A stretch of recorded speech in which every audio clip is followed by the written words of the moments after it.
Students placed in sometimes dangerous restraints. Both staff and students have been hurt. 22 News I-Team reporter Ryan Walsh uncovers information you may not know concerning what's happening in our schools. We're talking about the use of restraints on special needs students. From Longmeadow to Greenfield, we've uncovered what's happening behind closed doors. A report filled with allegations of abuse at a Holyoke school. School records show one student was restrained 50 times. Now, those allegations could cost former Holyoke Superintendent Sergio Paez his new job. A December 2015 report revealed a disturbing pattern of abuse involving special needs students at a Holyoke school.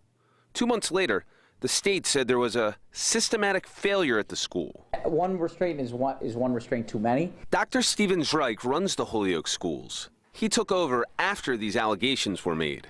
There was not necessarily clarity on what needed to be reported, how it needed to be reported, and to whom it needed to be reported to.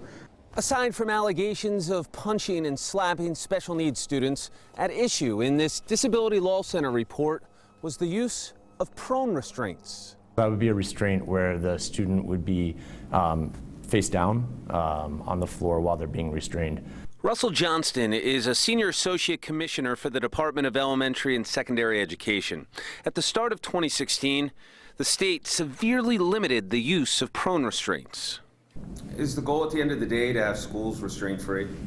It is absolutely the goal to either eliminate or drastically reduce the use of restraint in Massachusetts. Is it realistic? It is, absolutely.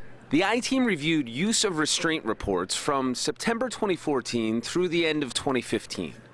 One student was restrained for 45 minutes. The use of a prone restraint on another student caused a swollen face. These same reports show teachers were punched in the eye and kicked in the throat. The I-Team also uncovered 6 formal complaints against schools. The state school department confirmed that 5 of those 6 did not follow regulations. One East Hampton school was accused of restraining a student for an hour without logging the length of the restraints. Mohawk schools didn't report when a student was injured. Those incidents happened before the Disability Law Center's report on the Peck school. Do you think that investigation was a wake-up call to other schools in our area? Absolutely. By doing one investigation, it definitely, and making it as public as we did, spreads the word around safety for kids and the importance of following the law. Attorney Krantz says they are working closely with the Peck School in Holyoke and have noticed improvements. While the district attorney didn't press charges, 9 families have sued the school. That lawsuit's pending. I'm Ryan Walsh, working for you with the 22 News I-Team.